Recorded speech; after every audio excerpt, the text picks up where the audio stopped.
ममता कामना आसक्ति करके उनसे संबंध जोड़ा है और वही इनसे संबंध छोड़ सकता है। जैसे ही संबंध छोड़ता है तो फिर ये भोगी न होके त्यागी हो जाता है। उस त्यागी को किसी कर्म का फल नहीं भोगना पड़ता है। अत्यागी का मतलब पीछे के 10वें और 11वें श्लोक में जो कामनाओं को लेके कर्म करते हैं उनके लिए।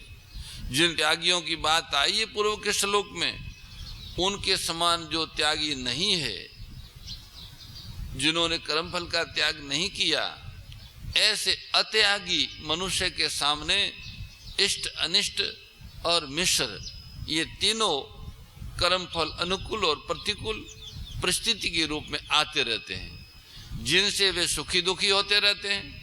और उनसे सुखी दुखी होना ही वास्तव में बंधन है और कोई बंधन नहीं है। जो इष्ट अनिष्ट और मिश्र अपने किए गए कर्मों के फल मिलते हैं, उन फलों में सुखी और दुखी हो जाना यही जीवात्मा का बंधन है। वास्तव में अनुकूलता से सुखी होना ही प्रतिकूलता में दुखी होने का कारण है। अगर हम अनुकूलता में सुखी नहीं होंगे तो प्रतिकूलता में कोई दुख होगा ही नहीं, क्योंकि परिस्थिति जन्य सुख भोगने वाला कभी दुख से बच ही नहीं सकता। जो वस्तु व्यक्ति पदार्थ और परिस्थिति से सुख भोगना चाहता है या सुख भोगता है, उसको दुख भोगना पड़ता है। जब तक वो सुख भोगता रहेगा तब तक वह प्रतिकूल परिस्थितियों में दुखी होता ही रहेगा। चिंता, शोक, भय, उद्वेग आदि उसको कभी छोड़ नहीं सकते और वह भी इससे कभी छूट नहीं सकता। जब कहीं वाह वाह होता है तो वो उस वाह वाह का सुख भोगने लग जाता है, अच्छा लगता है। अब ये अच्छा लगता है तो भैया जब अपमान होगा तो बुरा लगेगा। सम्मान का भोग भोगोगे तो अपमान के दुख से दुखी होना पड़ेगा। पद का भोग भोगोगे पद का तो अपद के दुख से दुखी हो, पद से गिर जाओगे तब दुखी होना पड़ेगा। ये सब बातें हैं। पद रहते हुए भी दुखी हो सकते हैं, धन रहते हुए भी दुखी हो सकते हैं, सुखी परिस्थितियों में भी दुख हो सकता है। जैसे सब कुछ ठीक है, मकान है, भोजन है, कपड़ा है, सब है, पर पेट में ही गड़बड़ है तो कैसे प्रसाद पा सकते बताओ? अंदर गड़बड़ हो तो मानी दुख तो सब कुछ होने पर भी दुख हो सकता है और कुछ न होने पर भी सुख हो सकता है, क्योंकि सुख और दुख मन की चीज है। मन के अनुकूल को मन सुख मानता है, मन के प्रतिकूल को मन दुख मानता है। अगर मन जिस जिस को अनुकूल मानेगा वही सुख हो जाएगा। प्रेत्य भक्ति करने का है कि जो कर्म फल के त्यागी नहीं है, जो कर्म फल चाहते हैं अपनी चाह के लिए, चाह पूर्ति के लिए, कामना पूर्ति के लिए आसक्ति के वश होके कर्म करते हैं, उनको इष्ट अनिष्ट और मिश्र ये तीनों कर्म फल मरने के बाद जरूर मिलते हैं। परंतु इसके साथ न तो सन्यासी नाम कवचित शब्दों में कहा गया है कि जो कर्म फल के त्यागी है उनको कहीं भी यहाँ और मरने के बाद भी कर्म फल नहीं मिलता। इससे सिद्ध होता है कि जो कर्म फल के आसक्ति का त्याग नहीं करते हैं उनको तो मरने के बाद कर्म फल मिलता ही है, पर यहाँ जीते जी भी कर्म फल मिल सकता है, दोनों जगह। परंतु त्यागियों को जिन्होंने प्रत्येक कर्म अपने लिए न करके दूसरों की उस कर्म का जो फल है वो दूसरों को मिले। अपने कहते हैं भाई रामायण पाठ करो तो रामायण जी का पाठ एक कर्म हो गया, इस पाठ का फल गोवंश को मिले, उनकी रक्षा हो। ऐसे ही जप करो, ये दूसरों के लिए, सृष्टि के लिए, जगत के लिए। गो का मतलब सबके लिए है, तो गो के लिए करना ही, वो करने से उनको उस कर्म में जो भी फल है वो भोगना नहीं पड़ता, वो मिलता नहीं है, वो उन्हें उसने पहले से त्याग दिया, वो तो भोगना ही नहीं चाहता है। इसलिए उनको इस लोक में या परलोक में, इस जन्म में या मरने के बाद भी कर्मफल भोगना नहीं पड़ता है। वह दूसरों के सुख के लिए कर्म करता है, इसलिए उस कर्मों में जो कोई दोष रह भी जाता है वो भी उसको नहीं भोगना पड़ता। हाँ, वो कर्मों के सुख रूपी फल को भोगना चाहता तो फिर उस कर्म का जो उस कर्म में दोष रहा, उसका फल दुख है, उसको भी भोगना पड़ता। जब उसने कर्म के फल सुख को दूसरों में लगा दिया है तो उस कर्म में जो दोष हुआ है उसका दुख भी उनके पास नहीं आएगा। हाँ, पूर्व जन्म में किए हुए कर्मों के अनुसार इस जन्म में उनके सामने अनुकूल या प्रतिकूल परिस्थिति तो आती है। जैसे हमने इस जन्म में निष्काम कर्म योग को अपना लिया, पूरा जीवन चलना उठना बैठना खाना पीना बोलना सब कुछ दूसरों के लिए करना है, अपने लिए नहीं करना। तो ये तो हो गया कि अब जो आप कर्म कर रहे हो इस कर्म का फल न इस जन्म में न अगले जन्मों में मिलेगा, पर पिछले जन्मों में आपने कर्म किए हैं उसके प्रारब्ध से ये शरीर बना है, उस प्रारब्ध को भोगने के लिए तो पिछले किए गए कर्मों का परिणाम आपको निष्काम कर्म योगी होने पर भी आपके जीवन में आएगा। जैसे हमारे धर्म शास्त्रों में आता है कि पांडव इतने पुण्य आत्मा थे फिर भी उनको अनुकूल और प्रतिकूल भयंकर प्रतिकूल परिस्थितियों में भी जाना पड़ा, जबकि उन्होंने इस जन्म में कोई पाप किया ही नहीं था। पांडवों की बात तो छोड़िए, भगवान मर्यादा पुरुषोत्तम श्री रामचंद्र जी सीता जी के साथ में लक्ष्मण जी के साथ में वन वन कैसी प्रतिकूल परिस्थितियों में भटकते हैं और किस तरह से उनको भयभीत करने के लिए आसुरी शक्तियों नाना प्रकार के उपद्रव करती हैं, कैसी कैसी परिस्थितियां उनके सामने आती। तो ये दिखाने के लिए आती है कि चाहे भगवान हो, भगवान का अवतार भी मनुष्य शरीर लेके आवे, यद्यपि भगवान का कोई प्रारब्ध नहीं होता पर वो मनुष्यों का आदर्श स्थापित कर रहे हैं कि प्रत्येक मनुष्य के सामने सुख और दुख दोनों ही आएंगे, मान और अपमान दोनों आएंगे, उसको कोई टाल नहीं सकता। सुख दुख के समय को भोग लेते हैं दो, ज्ञानी भोगे हंसकर और अज्ञानी भोगे रोए। सुख दुख के समय का दोनों आता तो दोनों के सामने है, पर जिनके समझ है वो देखता है कि हाँ बढ़िया है, ये कर्मों के फल भोगने पर ही समाप्त होंगे, आगे तो अपने लिए कोई कर्म करने नहीं, और पीछे जो अपने लिए कर्म किए थे उसका फल और किसी को नहीं, हमको ही भोगना पड़ेगा। इसलिए जब तक नहीं भोगेंगे तब तक ये बंधन बना रहेगा देह का।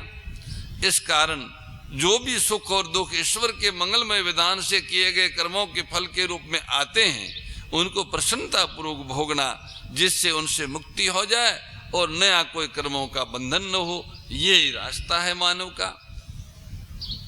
तो जो त्यागी होते हैं वो इस तरह से चलते हैं। पुराने कर्मों के फल में जैसे सुख आया तो सेवा करते हैं, सुख का भोग नहीं करते हैं, सुख में सेवा करते हैं, और दुख आया तो उसमें सुख की आशा का त्याग करते हैं, सुख की इच्छा आसक्ति और कामना का त्याग करते हैं। दुख में त्याग और सुख में सेवा को अपना के और सुख दुख को ही वे साधन बना लेते हैं परमानंद का परम सुख। जो त्यागी होते हैं परमानंद परम सुख अपने आप में। सन्यासियों त्यागियों को फल क्यों नहीं भोगना पड़ता? कारण कि वे अपने लिए कुछ भी नहीं करते। उनको अच्छी तरह से ये विवेक हो जाता है कि अपना जो सत्य स्वरूप है उसके लिए किसी भी क्रिया और वस्तु की आवश्यकता है ही नहीं। अपने लिए पाने की इच्छा से परमार्थ पथ का साधक कुछ भी नहीं करता, वो कुछ चाहता ही नहीं, अपनी चाह की पूर्ति के लिए कुछ नहीं करता है। तो वह अपने व्यक्तित्व को स्थिर रखता है, क्योंकि वह संसार मात्र के हित से अपना हित अलग मानता है। जब कोई अपने लिए कुछ करता है तो वो साधक नहीं है। जब वह संसार मात्र के हित से अपना हित अलग नहीं मानता तभी उसको साधक कहते हैं। सबके हित में अपना हित मानता है तब वो सर्वतः सर्वभूत हिते रता परमार्थ पथ का साधक हो जाता है। फिर उसके स्थूल शरीर से होने वाली क्रियाएं, सूक्ष्म शरीर से होने वाला परिहित चिंतन और कारण शरीर से होने वाला समाधि आदि स्थिरता, तीनों ही संसार मात्र के प्राणियों के हित के लिए होता है। कारण कि शरीर आदि सब की सब सामग्री संसार से अभिन्न है। उस सामग्री से अपना हित चाहता है, ये गलती है। संसार की सामग्री से आत्मा का कोई हित नहीं हो सकता।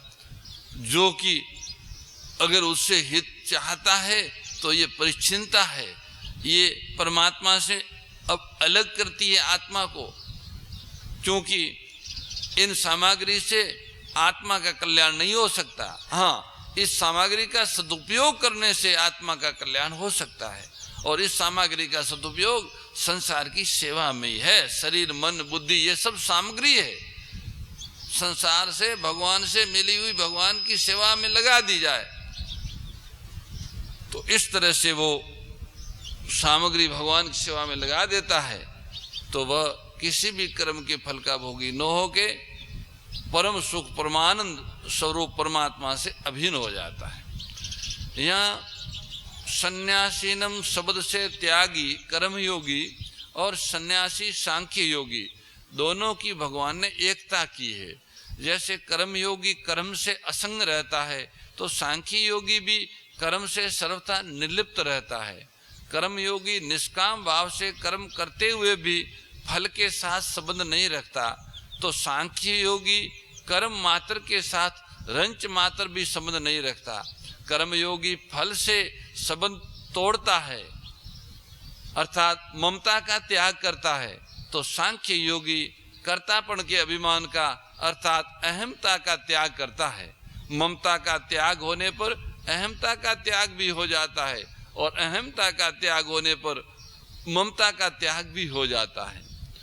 कर्मयोगी पहले ममता का त्याग करने वाले को कर्मयोगी कहते हैं और पहले अहमता का त्याग करने वाले को सांख्य योगी अथवा ज्ञान योगी कहते हैं।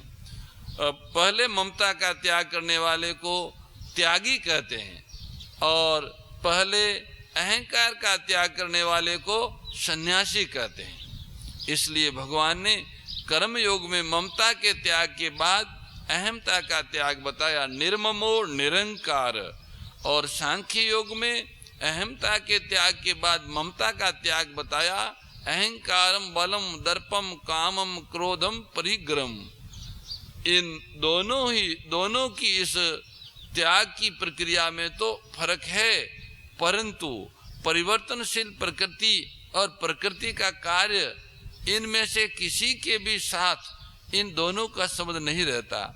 तत्व में कर्मयोगी और सांख्य योगी दोनों एक ही हो जाते हैं। पहले अर्जुन ने ये पूछा था कि मैं संन्यास और त्याग का तत्व जानना चाहता हूँ।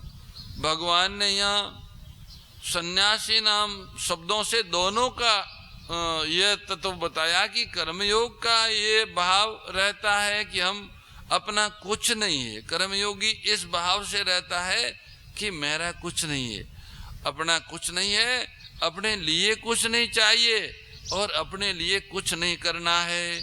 ऐसे ही सांख्य योगी सन्यासी का ये भाव रहता है कि अपना कुछ नहीं है और अपने लिए कुछ नहीं चाहिए। सांख्य योगी प्रकृति और प्रकृति के कार्य के साथ रंच मात्र भी अपना संबंध नहीं मानता, इसलिए उसके लिए अपने लिए कुछ नहीं करना है ये कहना ही नहीं बनता।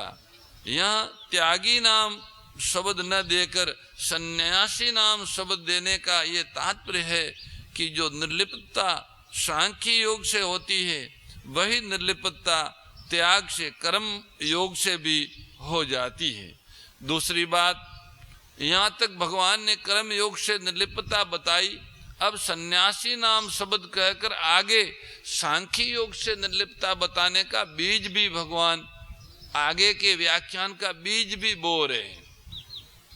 वास्तव में इस विषय को अगर हम विशेष रूप से समझना चाहे तो संत कहते हैं कि पुरुष और प्रकृति ये दो है, इनमें से पुरुष में कभी परिवर्तन नहीं होता और प्रकृति कभी परिवर्तन रहित नहीं रहती, अर्थात हर समय परिवर्तन होता है।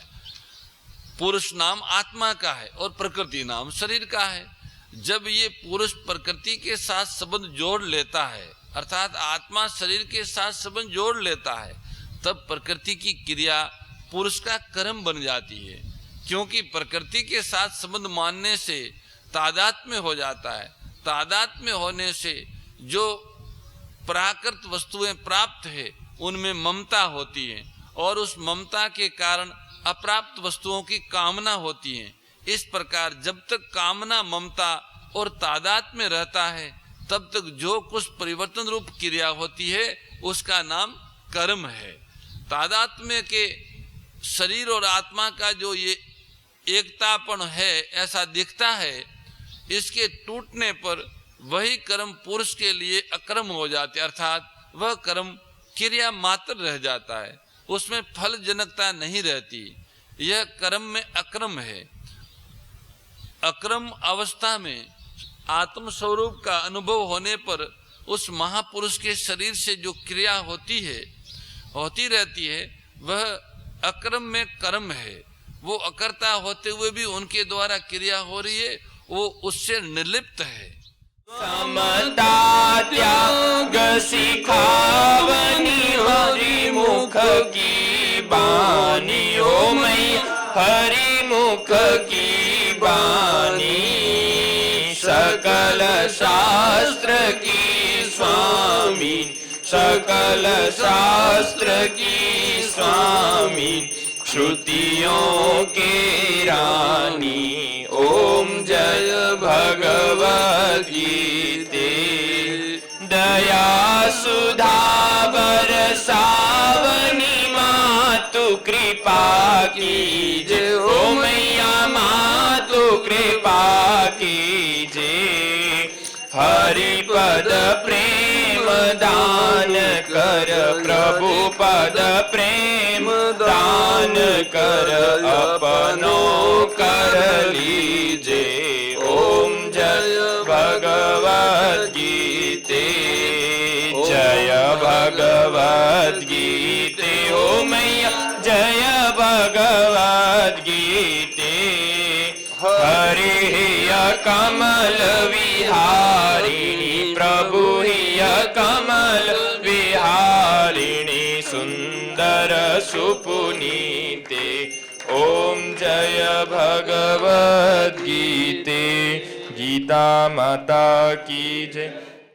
परम श्रद्धेय गौरीशी स्वामी श्री दत्त शरणानंद जी महाराज की प्रेरणा व मार्गदर्शन में विश्व के सबसे बड़े गौ सेवा संस्थान श्री गोधाम महातीर्थ पथमेड़ा द्वारा संरक्षित लाखों बीमार, विकलांग, वृद्ध एवं अशक्त गोवंश वेद लक्षणा गोमाता की सेवा के साथ साथ भारतीय गोवंश का संरक्षण, संपोषण, संवर्धन एवं उनसे प्राप्त पंचगव्यों का परिष्करण व विनियोग करना, घर घर गोपालन, गो अभ्यारण्य, घास चारा उत्पादन हेतु गोचर भूमि का विकास, गोपालन लोक संस्कृति के पुनर्जागरण हेतु वेद लक्षणा गो महिमा का प्रचार प्रसार करना तथा गोपालक किसानों के स्वावलंबन हेतु गो कृषि अन्न एवं गो दुग्धान का गुणवत्ता युक्त बाजार तैयार करना श्री गोधाम महातीर्थ का पावन उद्देश्य है। आप सभी दानदाता श्री गोधाम महातीर्थ पथमेड़ा द्वारा संचालित गो सेवा महाअभियान में बढ़ चढ़कर सहयोग कर